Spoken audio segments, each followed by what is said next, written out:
Hey class, this is Young, and today I have Mr. Nick Klucherik here with me, who is a product manager at Home Depot, and he's been working here for 5 years or so, so he pretty experienced when it comes to product management.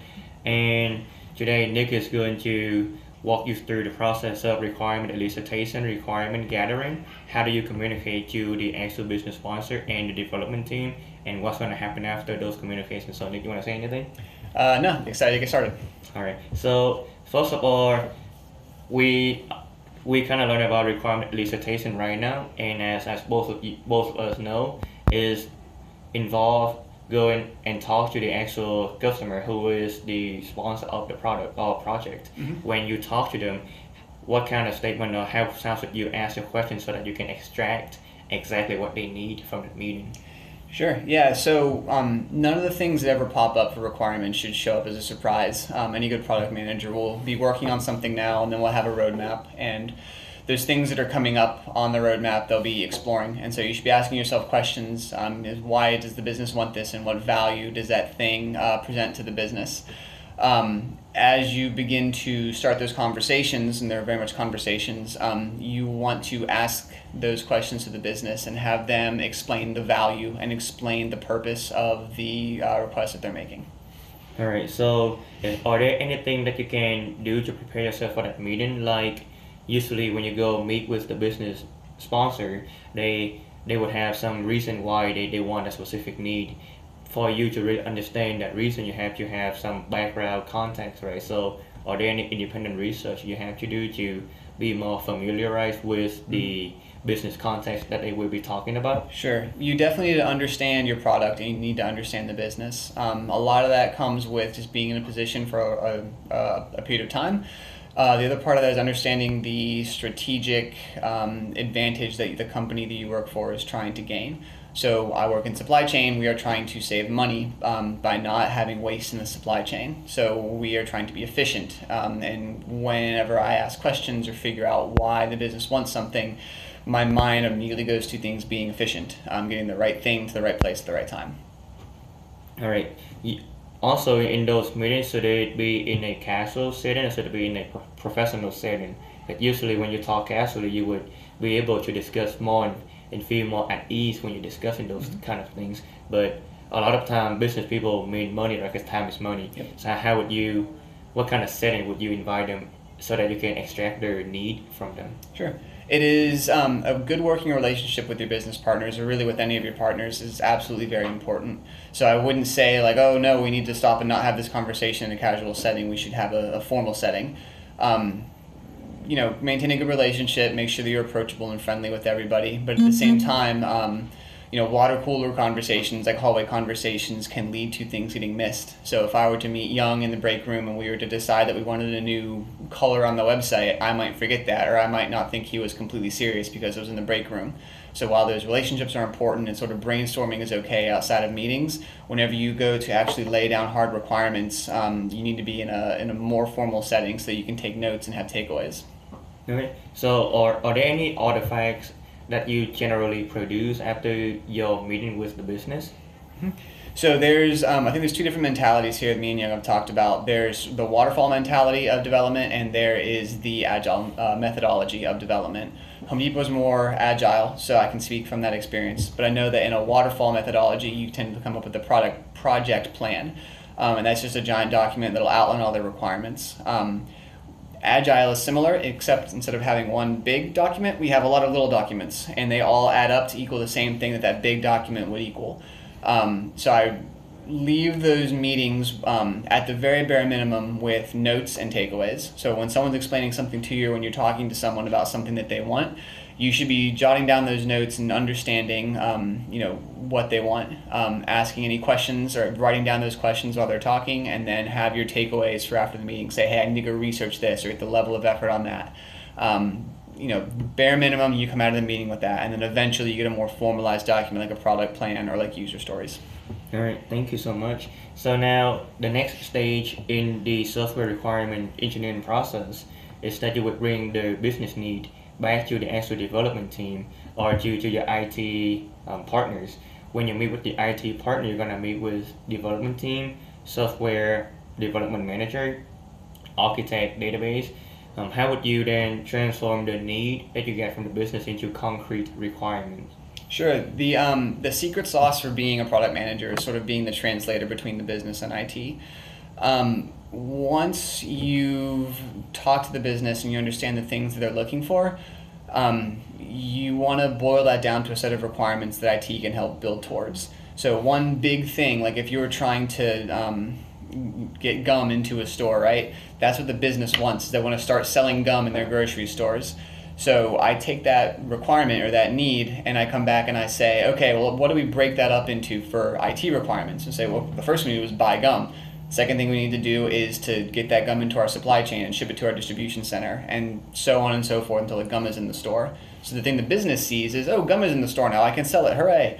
But the thing that IT saw and things that IT built to are smaller than that, and there were smaller chunks along the way that we could then use as deliverables. With that said, then from a need, you transform into the actual concrete requirements. In order for you to do that, you got to talk with the development team and know exactly the tasks that are required for that process. What about the actual feasibility of the requirement itself? In your example, you say you want to get gum to the store, right? Obviously, to get gum to the store, you have to acquire the gum first and try to plan out transportation for the gum and actually have the gum on the shelf in the store so customer can go and purchase them. So throughout the process, obviously, there's a lot of technical software systems that may be involved or software process that may be involved. How would you ask the developer, what kind of question you expect the developer to ask you so that a real concrete, measurable, trackable, monitorable requirement can be written so you can bring those requirements back to the business? Sure. It's important, like sort of what I mentioned earlier about being a translator, it's important that I can break down, or that any PM can break down the business requirement to a very basic level when explaining to IT and say, hey, what they really want at the end of the day is to get bubble gum onto the shelves, right? And so you're telling me that I need to do this and this and this. Okay, that aligns. That sounds like we're doing things to get gum onto the shelves. But if IT is, or if anyone is trying to tell you to build something that doesn't align with that, then that's when you need to kind of pump the brakes and get things back on track. It's very important to have an open conversation with someone on your team to understand how long each of those things is going to take and how feasible each of them are. Typically, the business will understand more or less at a high level how complicated the ask that they have is. So they're not going to say like, hey, I need to launch a rocket into space and then land it on a shuttle in the middle of the ocean. That needs to be done by next week. Like, they know that that's something that's complicated. But if they say, hey, I want to change the color on this website, they also sort of know that that's simple. So the discussion and the requirements need to be realistic. Okay. There would be a lot of time where I imagine the software development team would come back to you and ask for extension on a certain requirement and estimation that they initially provided. How would you then communicate that back to the business? Because business usually pretty resistant toward deadline extension. Yep. It is important to be clear with your business stakeholders. Most of the time, in my experience, I've found that those stakeholders tend to be flexible so long as you are open with them and honest, and let them know why things are taking longer than you expected. Typically, there's a legitimate reason why things are taking longer than expected.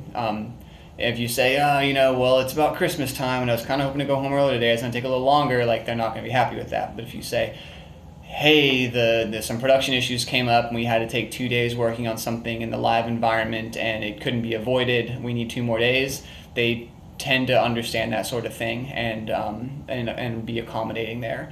And they also sort of bake in some time as well. You don't just turn on functionality, all of it at once. You can onboard slowly to make sure that the savings are being met or the functionality that was requested is being delivered correctly.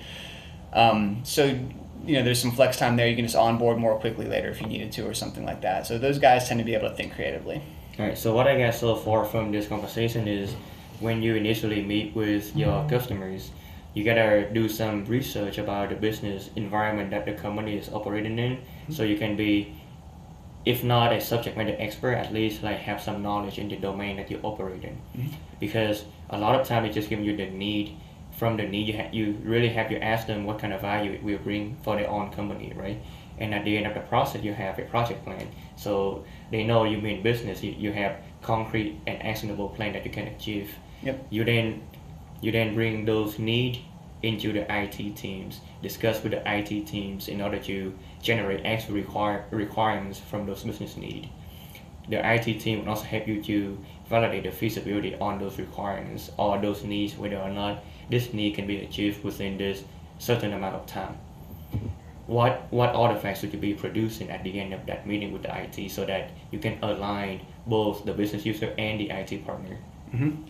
So for me in my agile workspace, it's user stories. The thing that I hold the IT team accountable to delivering, and the thing that I'm held accountable to from the business side, are these small pieces of functionality that specifically describe what I and the business are asking IT to deliver.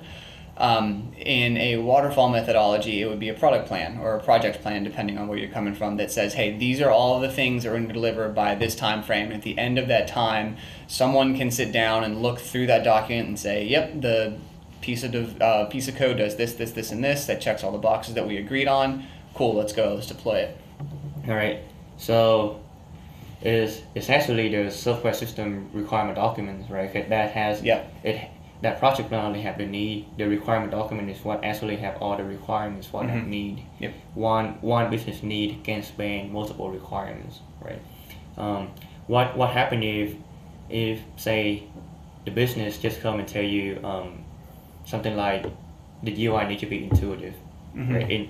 In that case, how do you bring that to the developer, and what kind of question you expect them to ask so that measurable and actionable requirement can be made? Yeah, sure. So you definitely want to take something general like that and make it something that's more specific and actionable. Some of us, like at the Home Depot, we have a giant user experience team, and they can help us to do a discovery and frame. Okay. So at the Home Depot, we have a user experience team, and they can help us to do a discovery and framing.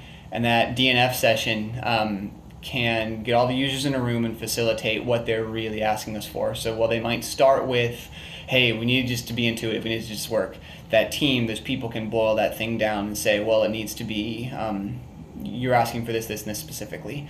What I would say if you don't have a user experience team is just ask a lot of questions. Like, okay, well, what do you mean by intuitive? What part of it needs to be intuitive? Does it need to be the back end? Does it need to be the front end? Are you looking for something that looks better? You just ask a lot of questions. Business type people are always open to having those sorts of conversations. All right, so at the end of all of that, then you would have your SRS, which is the software requirement specification.